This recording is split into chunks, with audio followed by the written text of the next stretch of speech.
اللہ کے رسول صلی اللہ علیہ وسلم نے جہاں عبادات کی تعلیم دی، وہیں پیارے صلی اللہ علیہ وسلم نے بھرپور اخلاقیات کی بھی تعلیم دی۔ آج مسلمان اخلاقیات سے خالی ہوتے جا رہے ہیں۔ آج مسلمان ہیں، زبان کی حد تک تو ٹھیک ہے، کردار سے خالی ہوتے جا رہے ہیں۔ ہمیں اس کردار کو اپنانے کی ضرورت ہے، نبی اکرم صلی اللہ علیہ وسلم کے اس اخلاق کو اپنانے کی ضرورت ہے جو پیارے پیغمبر صلی اللہ علیہ وسلم امت مسلمہ کو سکھا گئے، صحابہ سے جس کی ہم نے تعلیم لی۔ آج ہم اس اخلاق سے خالی ہوتے چلے جا رہے ہیں، گرتے گرتے اتنا گر گئے، آج ہمیں مسلمانوں کی کوئی فکر نہیں ہے، گرتے گرتے اس قدر گرے۔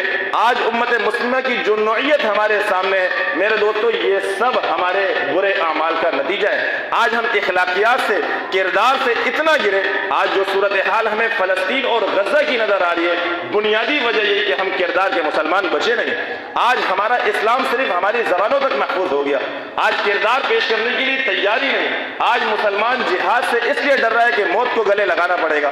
میرے دوستو، تھوڑی دیر کے لیے ذرا جائزہ تو لے، ایک لمحے کے لیے سوچے تو صحیح کہ اگر اس غزہ کے اندر شہید ہونے والی میری ماں، میری بیٹی، میری بہن ہوتی، میری اولادیں ہوتی، جن کے چیتھڑے جگہ جگہ پر پڑے ہوئے ہوتے، جن کے سروں سے دوپٹے گھسیٹ لیے جاتے، آج بھی اس طرح سے ہم اتنی بے بسی کے عالم میں بیٹھے ہوئے ہوتے۔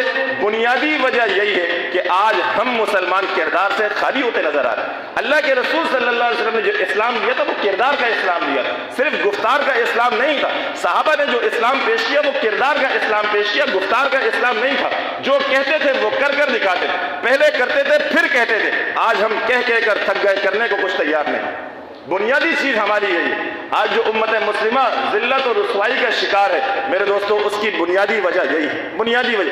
آج کردار سے اتنا گر چکے، جہاد تو دور کی بات، موت کو گلے لگانا دور کی بات ہے، لڑنا مسلمانوں کے لیے الگ مسئلہ ہے۔ اللہ کے دین کی سربلندی کے لیے قتال کا کرنا، تلوار لے کر نکلنا، کلاشنکوف کو اپنے کندھے پر زیور بنا کر لگانا دور کی بات ہے۔ آج ہمارا کردار اتنا گر چکا، ہم بائیکاٹ کے لیے بھی تیار نہیں، بائیکاٹ کے لیے تیار نہیں، ہماری زبان لذت کو چھوڑنے کے لیے تیار نہیں۔ ہم کہتے ہیں مسلمان کمپنیاں وہ کوالٹی نہیں دے پا رہی ہیں۔ آپ اندازہ لگائیے ہمارا کردار کتنا گرا ہوا۔ آپ سے دردمندانہ درخواست ہے، جہاں گفتار کے مسلمان ہیں، جہاں ہم نے نبی اکرم صلی اللہ علیہ وسلم کا کلمہ زبان سے پڑھا ہے میرے دوستو، اسے دل سے بھی تسلیم کرنے کی ضرورت ہے۔ جہاں ہم نے دل سے تسلیم کیا وہاں ہمارے کردار کی بھی ضرورت ہے۔ ہمارا ایک ایک کردار، ہمارا ایک ایک عمل اسلام کی دعوت دے رہا ہو۔ تو اس لیے ضرورت اس بات کی ہے ہم کردار کے غازی بنے میرے دوستو، گفتار کے غازی نہ بنے۔